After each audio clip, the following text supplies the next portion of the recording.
Hi everyone, Jeff here from Gojo Media. I do in-depth and fun food reviews on YouTube. To find me, just search for Gojo Media Jeff.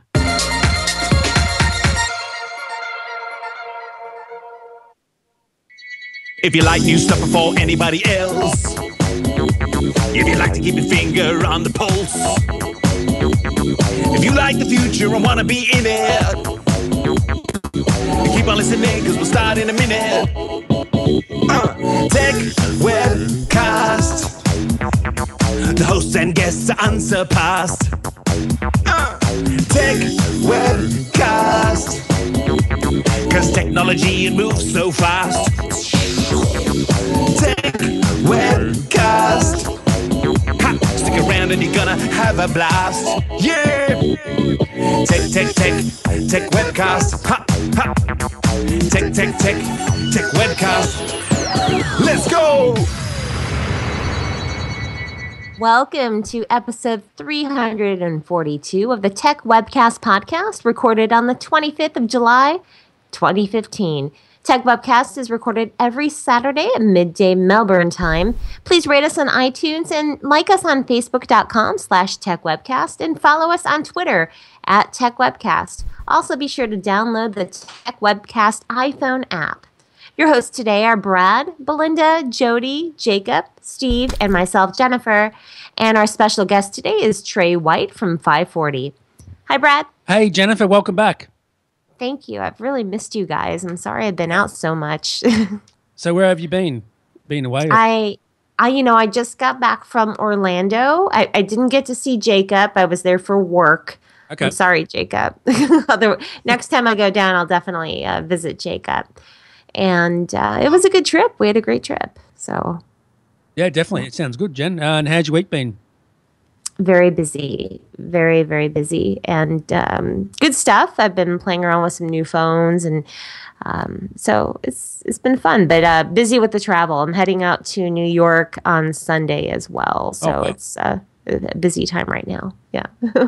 Oh well, okay, all right. Sounds fun. Let's go to Steve. How's your week been, Steve? It's pretty phenomenal. I just had a week's vacation in San Antonio, Texas, and. Wow. So got to see a lot of the sites, the Alamo and different Spanish missions and so on. So, yeah, it's been quite relaxing. Good stuff, mate. And let's go to Jacob. How's your week been, Jacob? It's been pretty good. Pretty good? Yes. Anything interesting happened during the week you can mention or not? Other than working on my computers and watching a lot of Netflix. Okay. Let's go to Jody. How's your week been, Jody? My week has been super, and I'm having a lot of fun playing with my new Amazon Echo. Oh, cool. One of the things that I think it's best at is playing music. Beyond that, it'll answer some direct questions. It'll tell me what the weather is, but it's not good at much of anything else. What music service do you use for that? It uses Amazon Prime Music. Okay. So, and it's all voice activated. You just tell it, like, Alexa, play music, and it starts playing music. So, and then when you want it to stop, you say, Alexa, stop. So everything is all, I mean, it's good. I can put music on for the dogs while I'm at work.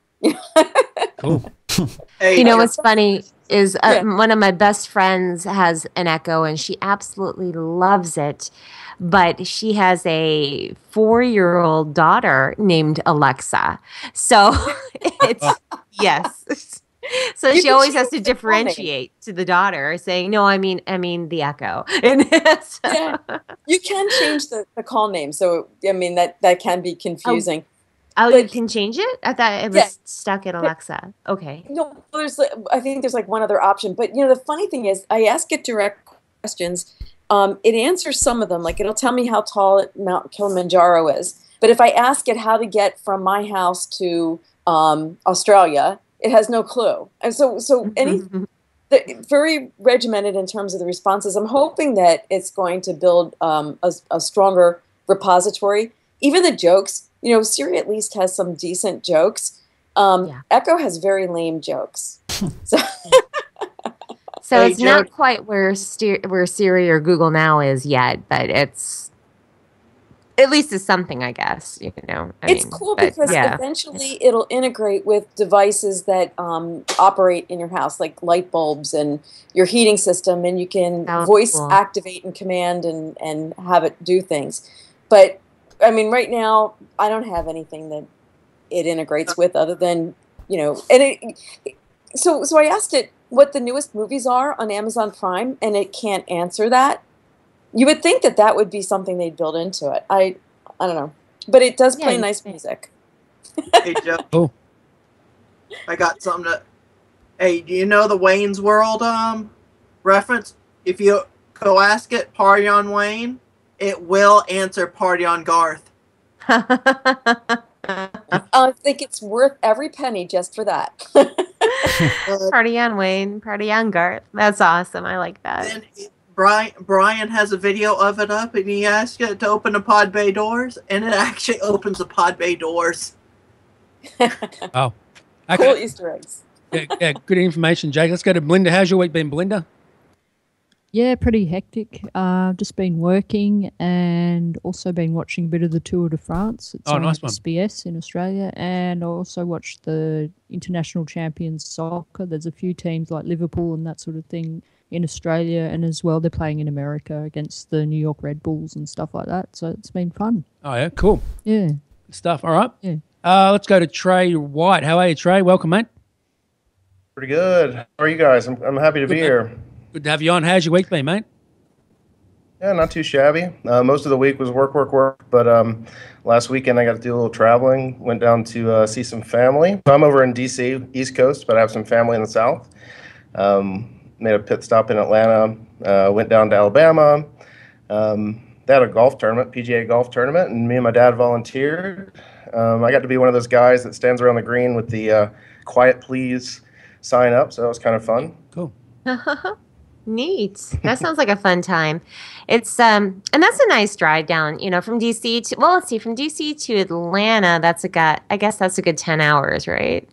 I'm thinking about Roughly. it because DC, yeah, I'm in Greensboro and DC is 5 hours north of me and Atlanta's 5 hours south. So that's kind of how I calculate it. But yeah, that sounds like a nice trip. I've never been down to Alabama though. So how's it down there? Oh, come on. Yeah, Sweet Home Alabama. You got to go.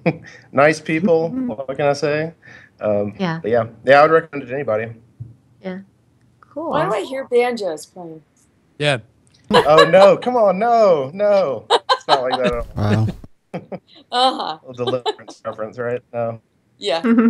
Yeah, right. So Jennifer, we haven't spoken to you since the Apple event last week when it was on. So can we get a quick view on the Apple Music, that sort of thing? What's your view on that? So we haven't spoken since Apple Music, since Yeah. the Apple launch? Since it launched, yeah, that's how long it's been. Oh, okay. I have played around with it. I did subscribe to the service, but I haven't really gotten into it. I'm so integrated. I'm so such a part of Spotify, and I have everything there, and I really like the social aspect of Spotify. I think that's my favorite thing. Yeah. That's what you like too. Yeah. Same. That's- Great. Yeah. I like to see what my friends are playing. And I don't know why. I enjoy seeing I enjoy seeing when you're playing something, when Jacob is playing something. I really enjoy that. And it's just kind of fun just to kind of click and, oh, what are they listening to? And to be able to share that stuff with my friends. And that's the aspect of it for Apple Music that they do not have. And I'm just, it just doesn't seem as good as Spotify to me. I don't know. I will not make the switch. I think I might cancel my free service early, actually. Yeah, true. Yeah. How about you? What do you think? Personally, I like the Apple Music. I like the Beats One radio station. They have some good DJs on there and stuff, and they have some exclusives on there which you can't get anywhere else. That's cool. Which is good. Yeah. Yeah.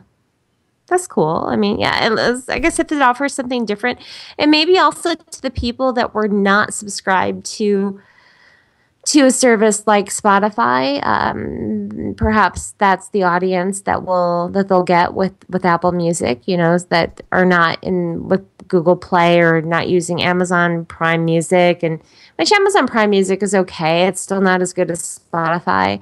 So, or RDO. If they're not into something like that, then I can see that there being an avenue for that. There's a lot of Apple fans that will kind of hop on the bandwagon and get it because it is an Apple product and it integrates with everything. Exactly. Yeah, that's what I like about it, because it works for everything, I'm wishing it will come onto the Apple TV soon, which should be good.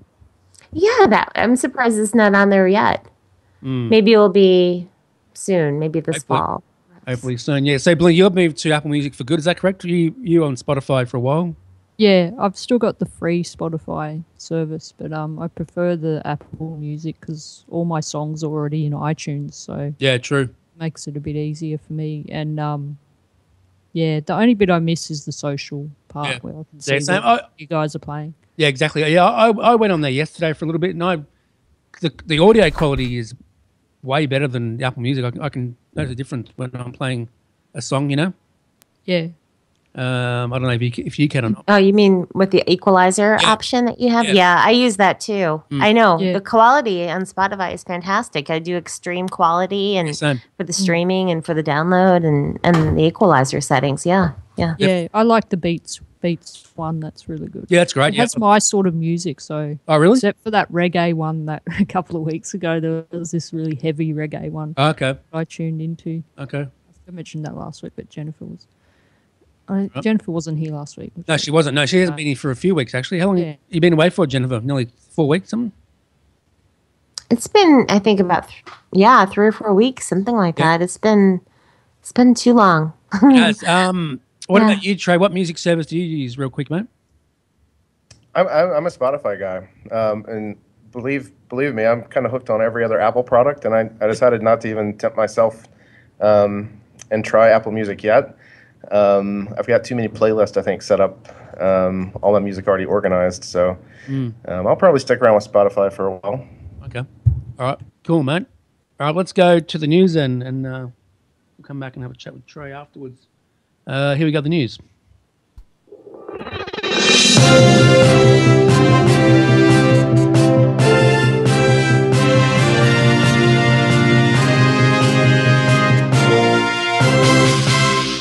And here we go with the Tech Webcast News. Apple is said to be opening the door to third-party Apple Watch docks with integrated chargers. Apple's been kind of a stickler about equipment, and chargers is one of those things that you use a third-party charger, you might get a message that says, hey, this doesn't work with your iPhone. Well, apparently they're expanding the Made for Apple Watch program to include third-party stands and docks for the Apple Watch. We've already seen a number of third-party docks released for the wearable, but this expansion should allow qualified manufacturers to include integrated chargers in their docks. So pretty cool stuff. Belinda, what else do we have? Thanks, Jody. That sounds very interesting. Apple has revealed that it now has $202.8 billion on hand in the form of cash equivalents, short-term marketable securities, and long-term marketable securities. While only about 7.5% of its hoard is actually cash, the above terms are used in the corporate world to describe cash-like liquid assets. And total company assets, including things like inventory, accounts receivable, and property, now total $273 billion. So big money there. Over to you, Jody. Wow, that is big money. YouTube just fixed one of the most annoying things about homemade videos. It seems like everybody gets a phone, and for some reason, and I guess it's kind of intuitive, we hold it so that the picture is long-wise, like it's facing us. But when you look at it on the TV screen, it's always looking like a little tiny strip in the middle. Well, apparently YouTube has fixed this annoying feature, and what they're going to do is when you look at the video on YouTube, it blows it up so that it looks almost normal. The vertical video will occupy the entire screen real estate, and this new feature is available in YouTube for Android version 10.28. Of course, Google recommends that you stop recording vertical videos, but you know what? Nobody listens. So Note to self, remember to record horizontally. Back to you, Belinda. Thanks, Jody. Apple has removed Google's Nest Smart Thermostat for both its online store and physical retail locations following the launch of some of the first HomeKit devices. As reported by Mashable, Google's Smart Thermostat is not available from Apple, and searching for the product will come up with the HomeKit-compatible smart devices. Apple is marketing the ecobee 3 smart thermostat instead of Nest's offering. And over to you, Jody.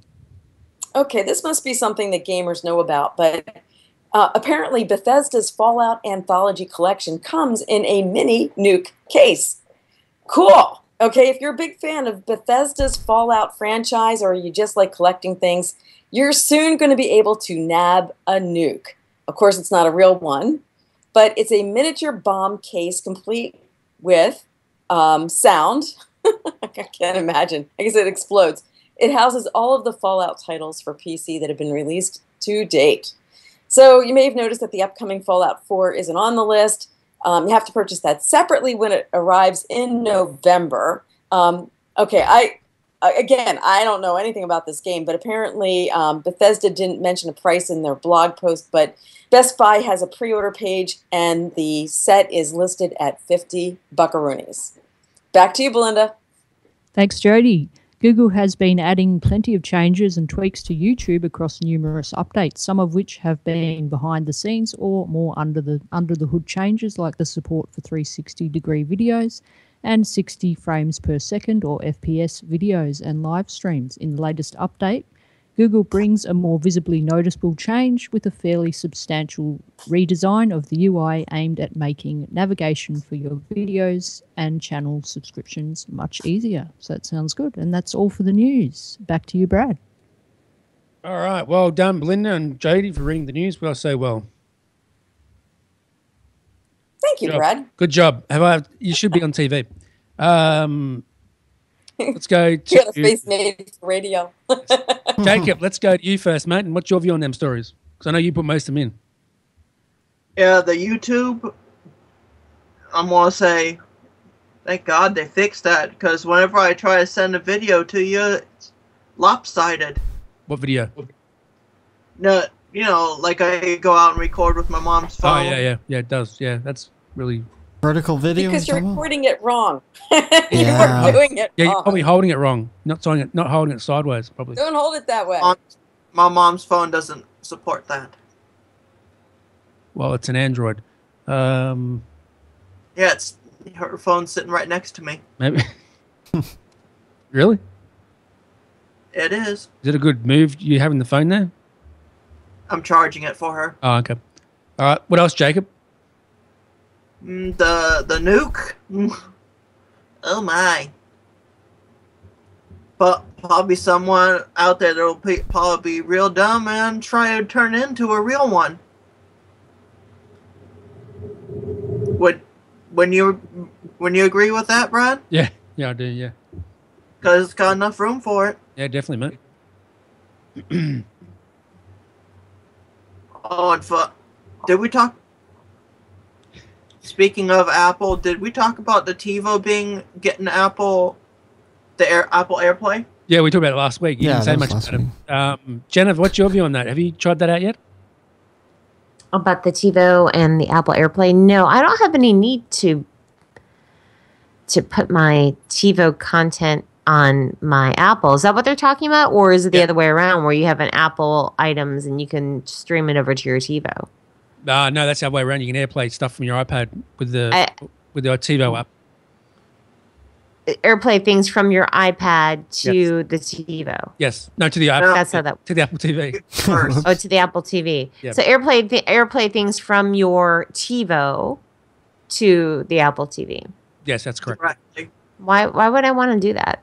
I'm not sure. Why would anyone want to do that? I'm not sure. Maybe. Good question. I have no idea. I mean, I have my TiVo and my Apple TV on the same TV, and then I guess I cannot think of a use case scenario as to why I would want to maybe if you have a TV in the bedroom, you may want to watch something from your TV. Yeah, And then- and maybe if you have the Apple TV in one room and the TiVo in the other, and you could do it that way. Yeah, that maybe could work well. But I'd prefer being able to have AirPlay functionality so that I could actually AirPlay something from my Mac or my iPhone or iPad, whatever, to my TiVo. That would be nice. That would make more sense. I already do that with Views. Yeah, I mean, there's other ways you can do it, but I'm just saying that would be nice if they actually built that functionality in. But to answer your question, no, I haven't tried that. How often do you use your Apple TV, Jennifer? A lot, or? I use it about.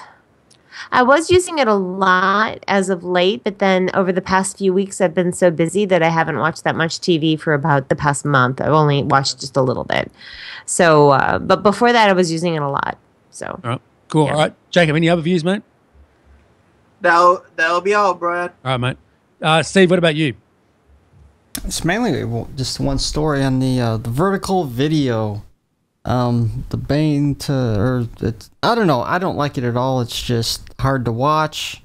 Even you see a lot of television stations. They'll try to play like cell phone footage. It's getting popular now because people often gather news and things, and when they play it on a TV station, they actually play, instead of with the black bars on the other side, then they play it with superimpose the picture on both the right and left side, so you see a full picture, but it's still kind of really weird. I don't know. I all they got to do is turn it 90 degrees, and these should be fine. But yeah, true. I don't know. I'm gonna test that out on YouTube and hopefully see exactly how they're gonna implement this to see what it's gonna look like. But yeah, I agree. I just don't like vertical video too well. Just a quick shout out to Ashley Smith. She was just asking me, is the podcast up yet? No, it's not up yet. Ashley, I'm still recording it. Let's go to Jody. Wait a minute. She just asked you, and you gave her a shout out. And Yes. she's not going to get the shout out until you upload it. Exactly. So that didn't do any good. Yeah, she'll hear it when she plays it back.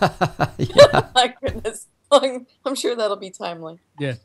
I'm It is sorry. pretty funny. You're just making me giggle. Yeah. Love Apple. Love everything that they're doing. Apple Watch. They've developed these barriers to entry for all these different companies. It seems like the peripherals never quite work right, like the OEM stuff. So it's curious to me how this is going to be a good charger. Although I have to say that recently my contraband third-party chargers have been working better. And I think it's because I've recognized that I need to get a higher wattage charger than what I was getting before. Does that make any sense?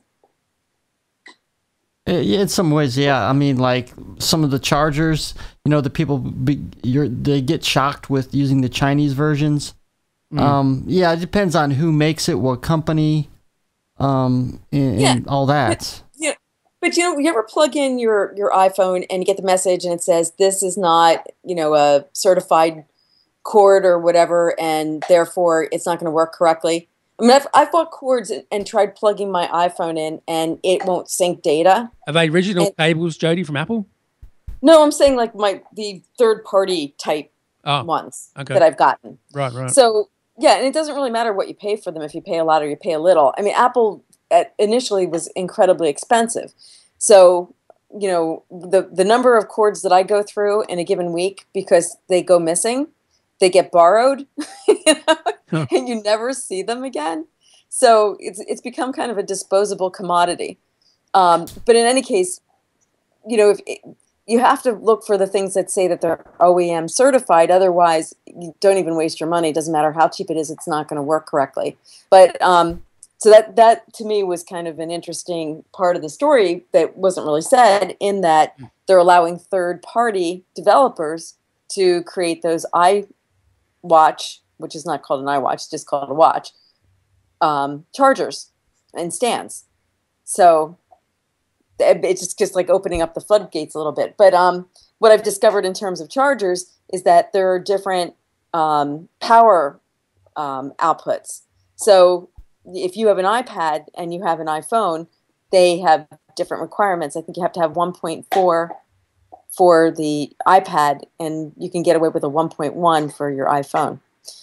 But anyway, so that was with regard to that Apple story. I have no idea what the heck this Fallout thing is. You know, it's a video game. That's apparently. Yeah, apparently. No, about it because he's in the video stuff. Yeah, I didn't know that people still play these things. Trey, do people still play these things? Apparently, some people do. Okay. Yeah, it's. I've got an Xbox, but I don't play it much. Well, gaming's a huge industry. Yeah, Yeah. I'm very rarely on my Xbox One these days. I don't know why, but These are PC games, right? I believe so. I don't. Jake, Yeah. explain the story, mate. You put it in there. So what's the story with it? I mean, other than putting a collection in a cute little container that looks like a bomb, I don't know. Is it newsworthy? No, it's not newsworthy at all. It's not. It's not. It's not a news story. Okay. That is just a marketing promotion. That's all that is. Well, you could put. But you know what? What if someone accidentally thought it was like a real thing? Like Yeah, they raid, I don't you know know. those Twitch things, how they raid your house. They might think that it's a real. Get a 3D printer. Print yourself a bomb. You know, don't waste your time with this. wow. I know, right? But anyway, the YouTube stuff is awesome. I'm really grateful that they're going to be correcting the vertical screen. I don't know how many times I have to remind myself to put the screen sideways horizontally, and I love the editing tools. So Yeah, because you sent me a video. You sent me 3 videos this morning, Jody, and they were good. They weren't. Well, do they people were take? good. Yeah. Well, I've got a Yay. question on the vertical video, and maybe Jen or Jody might can answer it. Normally, when people take pictures, do they do it horizontally or now? I knew sometimes they do it vertically. You know, if it's a tall building or something. But do people normally, when they take picture, do it horizontally? I do it.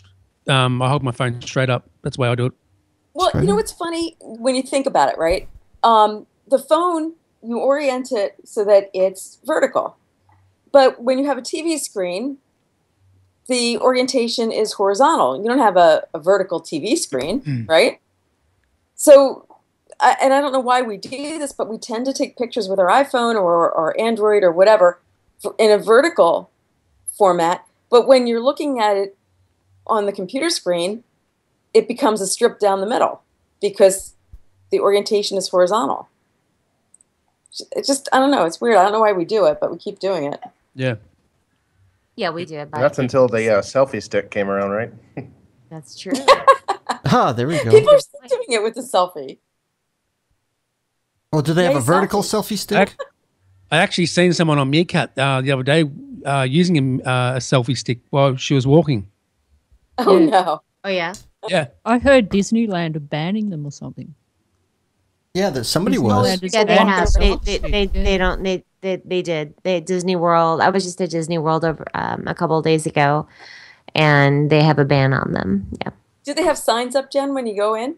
they do. Yeah, and they also Did you take notify any you when you're pictures? I didn't take a picture of that. No, I think Christopher Rizzo might have.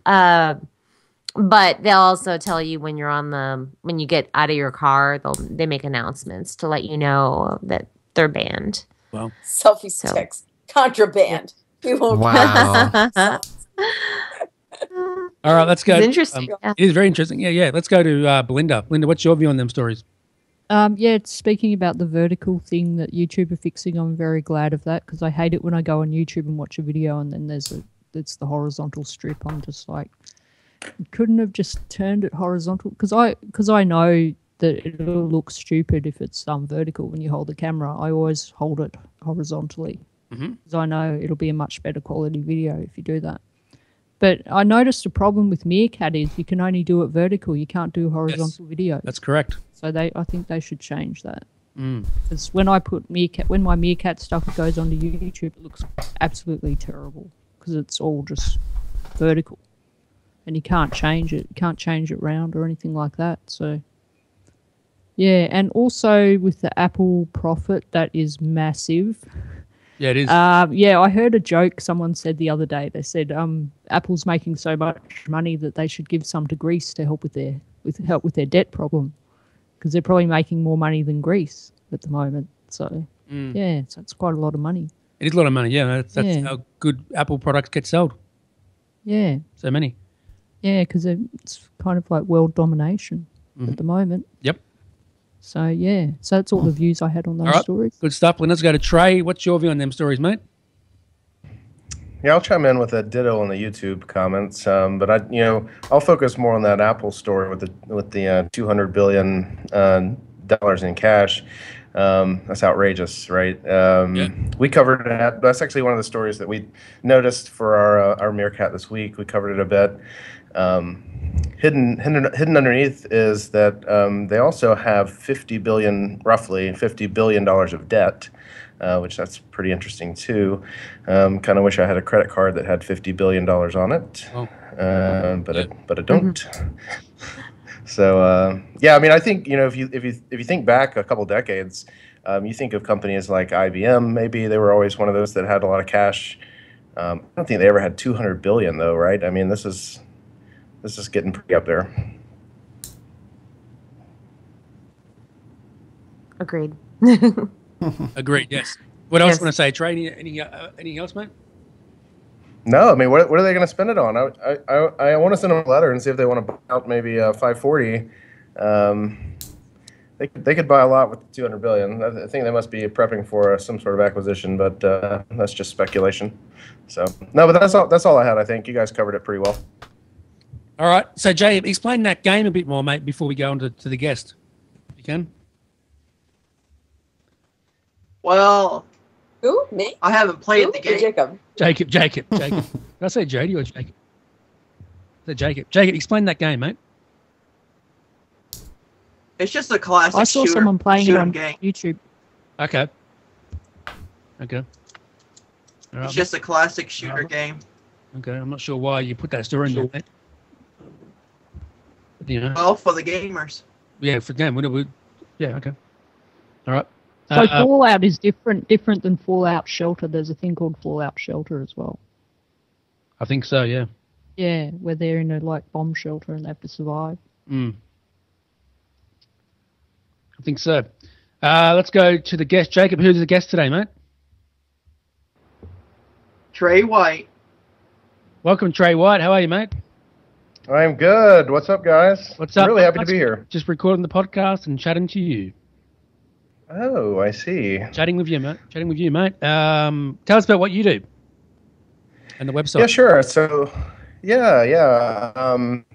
so I'm kind of a tech consultant guy. I've been writing software for a little over a decade now. Kind of bounced around a bit.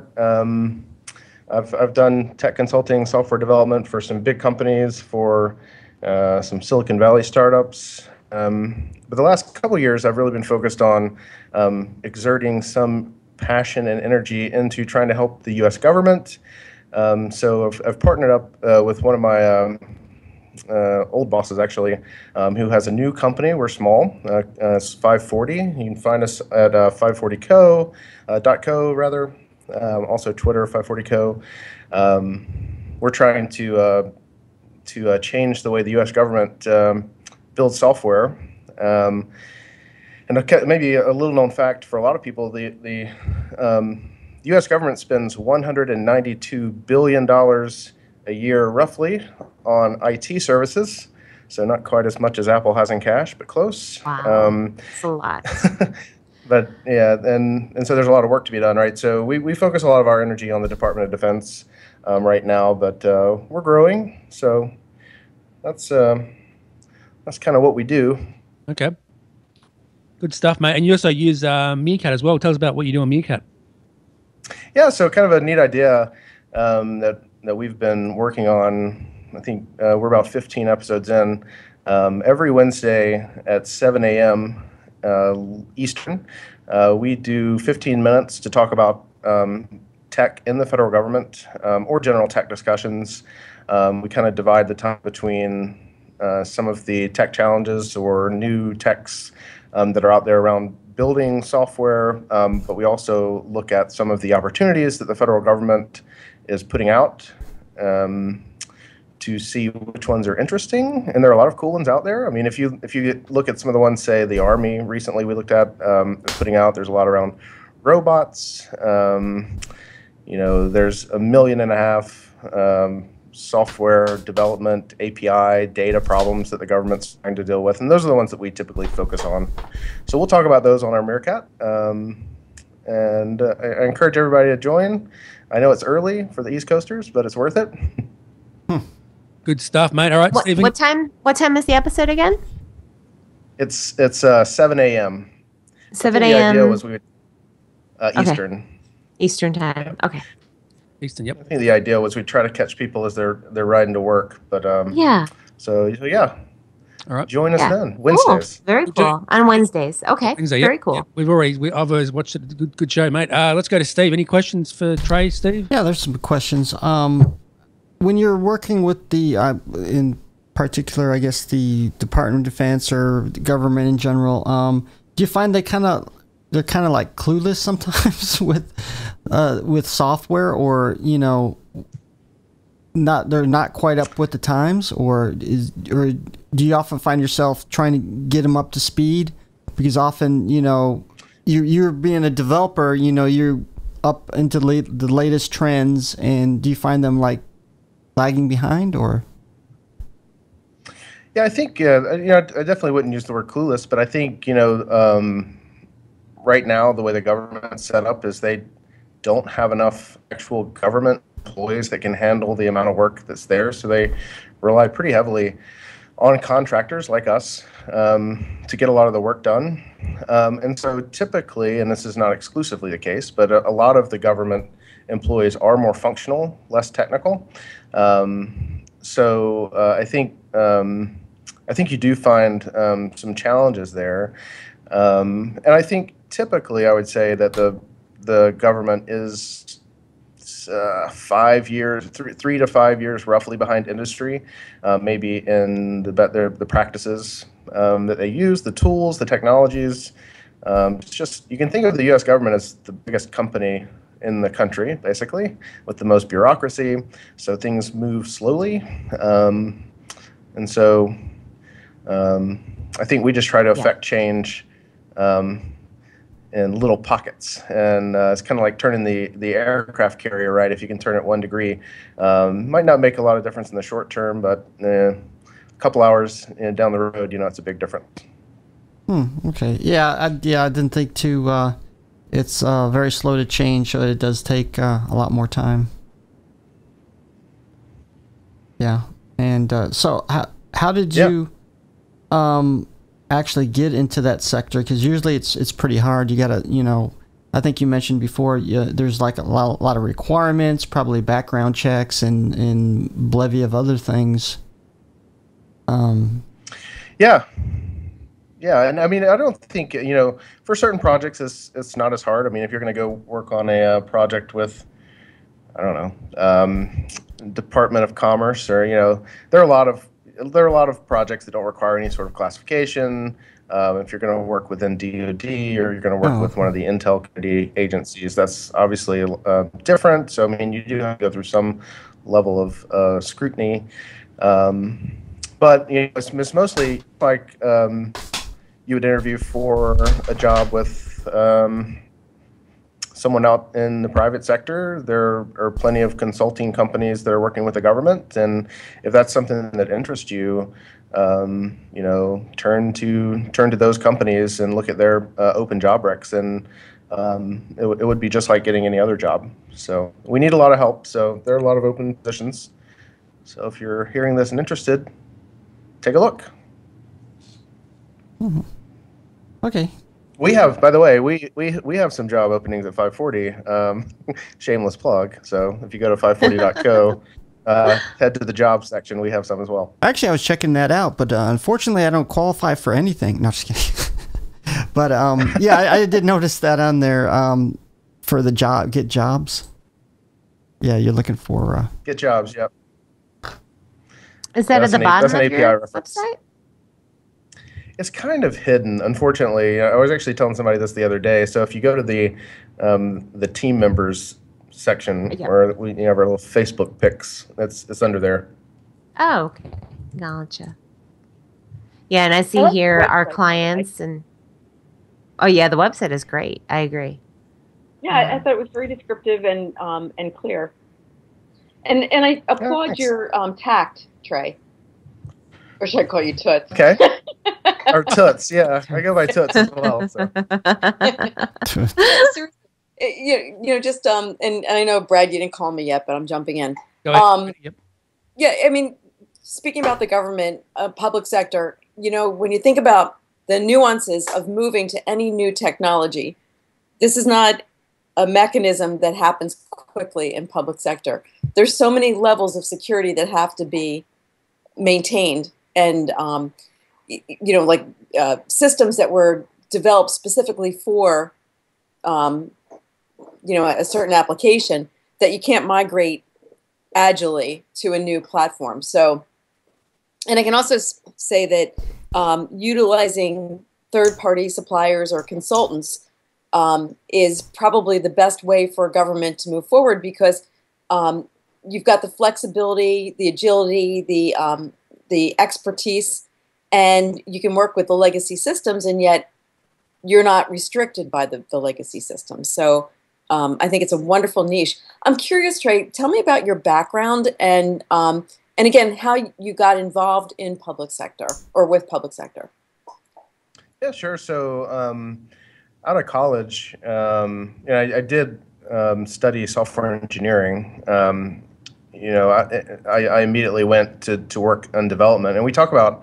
I know you guys talked about TiVo some last week, and it's come up again this week. My first job out of college was actually working for Dish Network, and we had a DVR. I worked on that some as well, but I kind of started out just working on set-top boxes, writing the software that helps make the boxes that say Dish Network would put into your house work.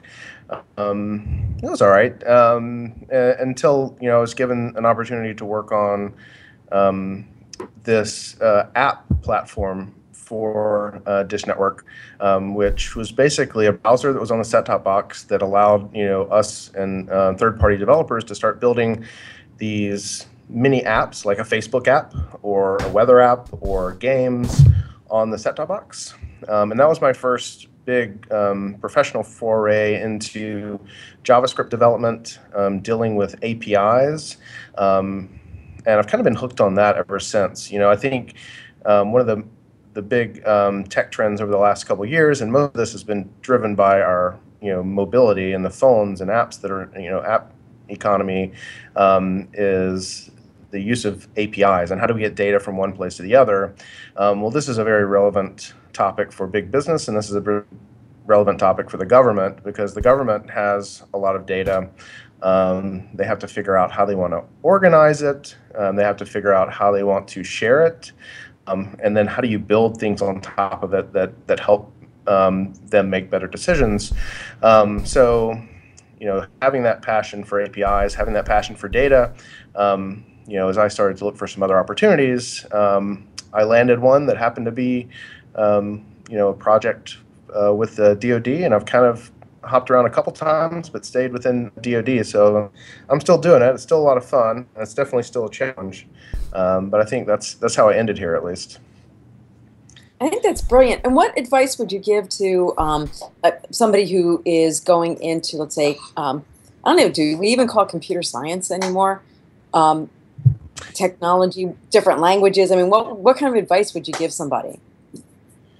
Yeah, I think computer science. Yeah, sure. I think that's what it's called in a lot of places still. A whole nother debate would be how much computer science we actually do. But I think the important thing is to not get cornered into a single piece of or side slice of the computer science pie. I'd always recommend trying your hand at some hardware software development. Try your luck at databases. Try your luck at gaming. Find out what you like most. Learn a bunch of new technologies. When one of them's going to stick, typically, and then you'll kind of find the area that you want to explore more, learn more technologies, and keep going down that route. Awesome. And is most of your programming in JavaScript, or are you using other languages? That's a lot of what it is now. I mean, if you talked to me about 5 years ago, I had some really nasty things to say about JavaScript. I was more of a traditional Java type developer. I also knew some of the other languages like PHP, the LAMP stack, but JavaScript's really taken over the world. If you look at GitHub stats, the most popular language on GitHub is JavaScript, and it's kind of gone past just being embedded in a browser, and also, with the advent of like Node.js and Express and a lot of the frameworks that run on a server, taken on where if you learn JavaScript, you can do full stack development. So typically, if I'm talking to someone that's just starting to learn to develop, and they forced me to say learn one technology, I would always recommend right now I'd recommend to learn JavaScript. I think that's the one to learn. That's so hot when you talk geek. I have to say. I can get geek. I can keep it up at a functional level too. I have to do that in the day job as well. There you go. Toots. Brad. Yeah. Yeah. Okay. Cool. Good questions, Jody. Let's go to Belinda. Any questions, Belinda? Yeah, I was just going to ask, what are the biggest tech threats and challenges the US government faces at the moment? That's a really good question. When I think of threats, that prevent the U.S. government from being able to build some of these new tools, and I don't want to harp back on something we've already talked about, but I do think that there's such a focus on information assurance and the IA processes and the slow movement to adopt new technologies, along with the fact that I don't want to make it sound like it's conspiracy theorists, but the government's always very sensitive to the idea that a lot of countries would benefit greatly from getting into their data systems and getting data out. There's always the insider threat. And so what that does is that means it's really hard to find the right tool to solve your problem. I want to use this technology over here. It's the right tool. Well, oops, too bad. We can't use it. We have to go through a 12-month accreditation process before we can even use that technology. And then generally what tends to happen is you don't. You change and use the same old technologies, and you keep feeding that beast, right? And I think that's one of the things that as a company, we're trying to push really hard on the government to not do that. And I think a lot of other consulting firms are doing the same thing. So that slow adoption to new technologies, not being able to pick the right tool for your problem prevents the government from being able to build those high-value systems. So you might end up having some of the situations where when we had healthcare.gov and some big issues, or I don't know if you guys caught wind of this recent hack that the Chinese government or someone within China hacked the personal management, the OPM, and got 4 million people's records. Maybe if we had the right tools, the right technologies to help prevent that, development teams would have made some other choices and maybe built something a little more solid.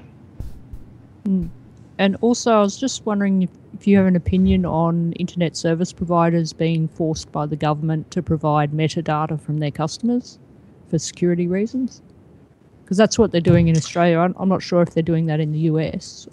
So what would you think of that sort of thing? So what kind of data is that again? Metadata. Metadata? Right. It's hard to say, right? You know, there's always the privacy debate, right?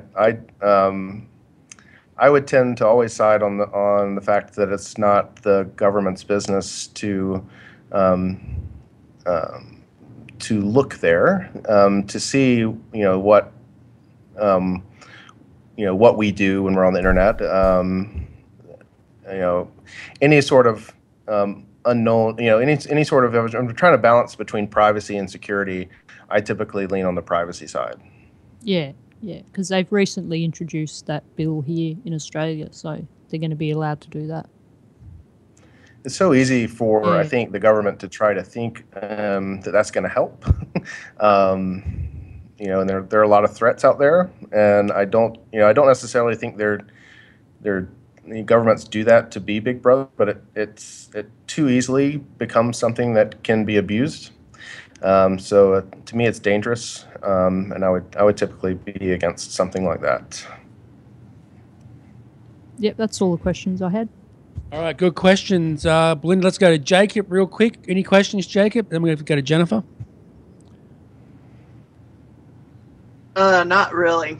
Okay, not really. Okay, that's not really. No, I would, but I'm just not into public safety. Talking about it. Public sector. Yeah. Yeah. I'm curious. Yeah, I'm curious. How did you guys come up with the name 540? What's that all about? Aha! So we always get this question. Sounds like a club. 540s, right? So there's actually a very nerdy answer for it. So we started as a company that deals primarily with the Department of Defense. Obviously, the hub of the DoD is the Pentagon. If you add up the sum of the angles in the Pentagon, you would come up with the number 540. So that's where we get our company name from. Wow. That's really clever. I like it. And it's different too, it stands out. It's right. Yeah, I like it. So it's 108 degrees, I guess. Each angle in a Pentagon is 108 degrees. All right. Yeah, great name. Great name for that. Yeah, it's 540. Yeah. Yeah, definitely. Yeah. What do you think of the name? Would you say? What do you think, Jacob? Is that what you said? Jody's going to ask. Or me, Jody. Okay. I was going to ask Jody what she thought of it, of the name 540. Yeah. I thought it was a drug reference. Oh. I'm kidding. So That's 420. Really? Is that what it is? Is that what it means over in America for police? No, it doesn't. 420 or something. I don't know. Oh, 420. Yeah, 420. That's. Oh, I get it now. Okay. 420. Yeah. I'm kidding. We were surprised, when we, got the. We were surprised the domain name was available. Honestly, so 540.co. We just bought it straight up, I guess, for $12 or $20, whatever, from a registrar. That's awesome. Did you buy .com and .net and whatever? Unfortunately, no. And 540.com is for sale. Price tag's a little high, unfortunately. Yeah, I know it. We need to get it. Yeah. Because otherwise somebody might jump on it and... Oh, we better not talk about that now. But. Yep. Keep it under wraps. It's a good name. I like it. I approve. Good. Yeah. I like it too. I do. So if someone in the public sector wants to hire your services, what's the best way that they go about reaching you? And I guess just through your website, I would imagine. But how would they do an RFP? Yeah, that's true. They would have to do an RFP first. Yeah, you're right. Right, and so we go through those typical channels, right? So we are not a disadvantaged business. There are some other ways that you can get to certain businesses. For instance, if you're veteran-owned or a Native American-owned, we're not, though. So we have to compete. So we monitor the RFPs and RFQs and do proposals. And in fact, the federal government's fiscal year ends at the end of September. So these next couple months are really busy for us writing proposals. This is when the government really obligates their money. Oh, wow. Yes, you'll be working nonstop then over the next few weeks. Right. Many 5-hour interviews, yeah. All right. Is that it, Jennifer? Do you want to say? No, I had another question, but now I have you have to excuse me. I have a bit of a cold, and so my mind is a bit foggy tonight. And I really, the question escaped me. We were talking about customers and acquiring new customers. Oh, I know what it was. Yes. Do you do any third-party partnerships with other companies, with other corporations that might want to kind of loop you in as a service? Maybe they're working to provide a service to the government as well, and they're looking for someone to do what you do. Have you run across that? Do you have any partnerships like that? We do, yeah, absolutely. So, the way that usually works is you try to make as many of those relationships as you can, particularly with say, some big businesses. So, for instance, we work closely with companies like Accenture. We also have brought over some, our COO is from IBM, and we have good relationships there. And then we also make partnerships with software providers or service providers like Amazon. We're trying to help bring Amazon Web Services, AWS, into the federal government. We're trying to help bring companies like Apogee, that's a Silicon Valley company that builds API gateways, and get them more into the federal government, as well as things like Elasticsearch and Mongo. So we build those relationships with those companies and try to help build our tools in our toolbox that we can bring to the table when we're trying to build something. But absolutely the same is true with some of those other big companies. We do a lot with subcontract. That's what I was wondering. Yeah, with my day job, I work with a lot of public sector accounts as well, and so we do a lot of partnering with third-party developers and third-party businesses to kind of provide an overall holistic solution to public sector, to the government. So I was just kind of curious if that was your strategy as well. So I really like what you guys do. It's fantastic, and what a great business to be in, and hence that's probably why you're up in DC, I would imagine, since you're right there in the heart of everything. Is that where the corporation, where the company originated, in DC, or did you guys kind of relocate there once you decided you wanted to go in this direction? We did. We started in Georgia. We started in Atlanta, and that was just mostly because the founder, that's where he lived. Actually, I used to live there too, and one of our guys used to live down there. But we've all since moved up to DC. You got to kind of be where the action is if you want to try to grow. Makes sense. So now we're up here. We're on the Virginia side of the river, but we're in the greater DC area. So it is a lot of fun. There are a lot of challenges. You kind of feel good if you can help change some things because of who you're working for. It's really cool. But it's not easy. So yeah. Well, and another perk, not only are you changing things for the better good, but you're also the fact that you get to live up in DC. I know Atlanta's awesome as well. I love Atlanta, but I always have a fun time up in DC. And we have some friends up there, some friends at the show, and Craig Ship is up there, you guys. Craig Ship. Yep. Yeah. So. Yep. And if you're a history buff, there's hardly a better place in the country than DC, right? That's true. Yeah, that's right. I think Craig Ship lives near that. What's his name, Jake? He's a Parliament guy. Fredericksburg or Frederick. He lives in Fredericksburg. Right by that base. Yeah, what's that base called? Yeah, what's it called? Camp David. Yeah. What's his name? He lives there. Don't know. Oh, okay. Anyway, lives near some I don't know. Or something. Neil Perrin? Neil. Oh, I don't know who you're talking about. Yeah, I'm not sure who he is, but he's some government guy. Oh, okay. The president. Yeah, the president. Yeah, that's it. President. Yeah, maybe. President. Obama. I thought it was Craig Ship. Okay. Is that what you were talking about? Obama lives there. Yeah. Wait. Craig Ship? You mean Obama lives near Craig Ship? Look, man. Yeah. That's what I thought. Oh, that's awesome. You're right. I'm sorry because you live in Australia, so it's not common knowledge for you. Yeah, in Washington D.C. in Washington D.C. are the Oval Office is up there, the White House, the president up there. Everyone's out there. Yeah. That's the big. That's where all of our government is for the most part. Go to it. So no, I'm sorry. No, it's to us is common knowledge because we live here in the States, and you're in a different country. So, if you ask me where and what the main government is for Australia, I wouldn't have a. I wouldn't have a clue. Know.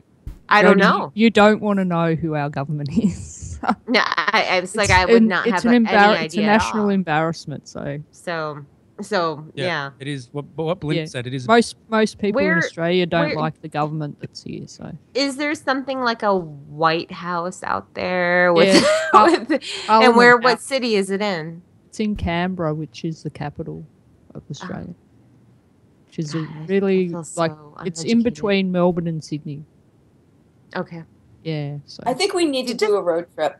Yeah. We keep saying that. We really do. We really do. But this is stuff that this is common knowledge. This is stuff that we should know. Yeah, it's good information. Yeah. Craig Shipp actually lives next door to a Parliament person then. Well, he lives he lives in the vicinity. Apparently he said like a lot of police there and stuff, a lot of security out there. Yeah, there's a lot of security up there. That's what he said, but yeah. Yeah. We have to get him on the show one day and ask him about it. Be interesting. Trey, do you live near Obama? Relatively speaking, yes, I guess. As the crow flies, maybe 5 or 10 miles. I don't know. There you go. Your neighbors. Yeah. Right, of course. Very cool. Trick or treat at his front door. I don't think I'll try that one. Yeah. All right, let's go to Jacob. What's your phone of view of the show, Jacob? Where can they get hold of you, mate? They can find me at jazzbot326691Z. Okay, yep. And I always love this show. You're always on every day, mate. Every week.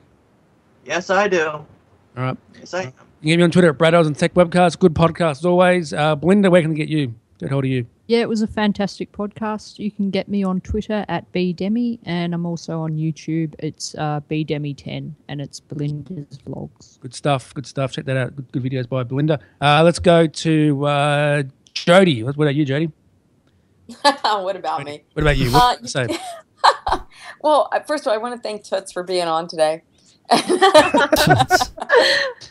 You're funny, Jody. I know, right? You can find me on Twitter as Sunswept. You can find me at my website, webmarcom.net, and all the usual places as Jody Rains. And Brad, as always, you bring on excellent guests. What a great show. Thank you for having us. No problem, Jody. We have a guest on every week without any fail. Yep. You do. We do. Let's go to Steve. What about you, Steve? Oh, yeah. Excellent show. Guests every week. You can find me on Twitter as Chatterbox_live. All right, good stuff. Do you want to mention the guest next week, Steve, while I talk to Jennifer? Yeah, Jennifer, sure. what about you? What's your final view of the show? I thought it was a fantastic show. And Trey, it's been great talking with you and learning about 540. And I wish you much success. And then as far as where people can find me online, all of my links are at jenniferruggiero.com. Good stuff. Jennifer, good to have you on back again. Thank you. It's good to be back. And sorry I'm a little bit foggy, but hopefully I'll be at 100% next week. That is okay. Good to have you on. Let's go to, who else can I ask? Let's go to Trey. Trey, what's your view on the show, mate, and where can we get hold of you? Great show. Really appreciate you guys inviting me on. It was a lot of fun. Great to meet you guys. You can find me on Twitter at Toots White. Okay, no, not really. You're right. Okay, yeah.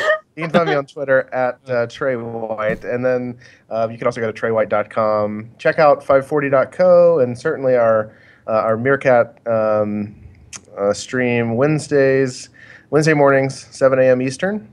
So thanks. Look forward to syncing up with you guys again. Good stuff, mate. Have you tried out Periscope yet? What's the view on Periscope? Yeah, we actually do both simultaneously. Right. Yep. So we just kind of do it both. Okay. What is Jacob sending me on Facebook Messenger here? What about have you played at all with Beam yet? Are you iOS or Android? I'm iOS. Yeah. Okay. Yeah. Have you What was played with Beam at all yet? I haven't. I'll have to look into that. Mike, I can't. I deleted the app, then I had to reinstall it because it wasn't working. Then I can't log back in. Oh, interesting. I wonder why you can't log back in. It's a great. It's Brad invited me to it today. Yeah. It's really a lot of fun. If you want an invitation, I'll send you an unlock code if you're interested. Absolutely, that'd be great. I appreciate it. Yeah, can you send me one too, Jennifer? Because I may need one too. Of course, yeah. How many do you get? You know, invite codes. I don't know. I've invited 2 people so far. I'm not sure how many. Let me take a look really fast at the app, Beam, and see what it says here. Let's see. So it's Beam a bit like Snapchat, isn't it?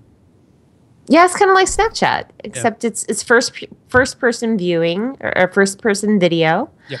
And I really like it. There's been a lot of funny people on it. It's been really entertaining today. So thank you for inviting me to it. No problem.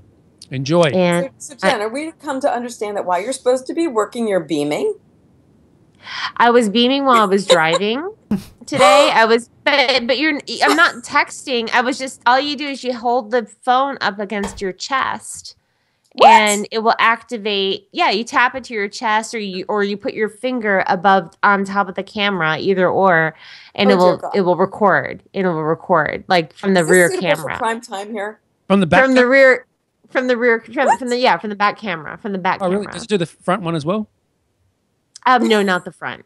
Oh, no, it's the back. What's the point of that? Okay, I'm not sure what the. I'm so confused. I'm not sure why the point. What the point is that of doing that? Do we really need another video? It's giving you. It's just giving you first person video. So you see what other people are. Can you get me in, Jen, as well? Yeah, let me see how many put the app codes I can have here. Out, so. Can you, okay. Jen, let me get this straight. You're beaming pictures of your chest. No, not that. Oh, I'd like to join. I am tapping it against my chest, and it activates the camera to record in the opposite direction. You are really scaring me. Opposite direction. Okay. Okay, Belinda, I just sent you one. Thanks. And you're welcome.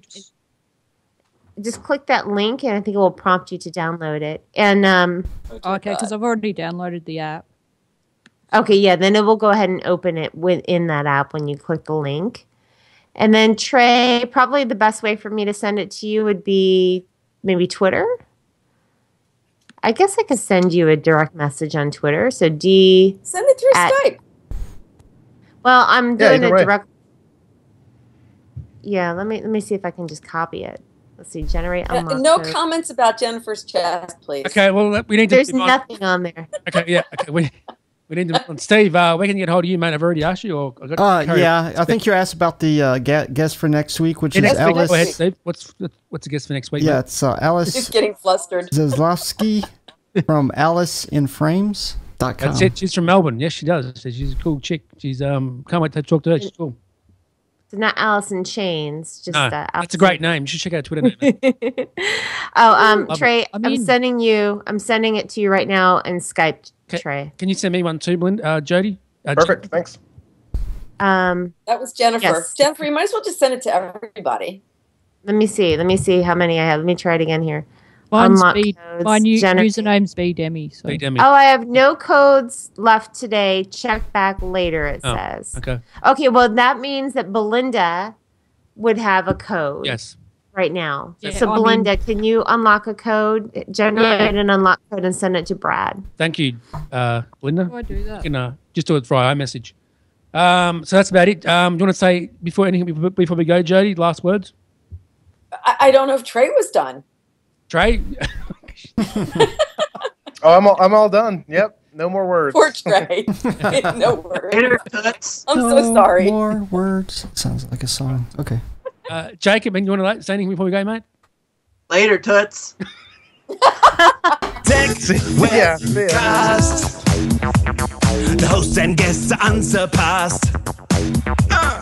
Tech Webcast. 'Cause technology, it moves so fast. Tech Webcast. Ha, stick around and you're gonna have a blast. Yeah! Tech Webcast. Ha, ha. Tech Webcast. Big ups to Andrew, to Brad, Jody, Steve, and Jennifer.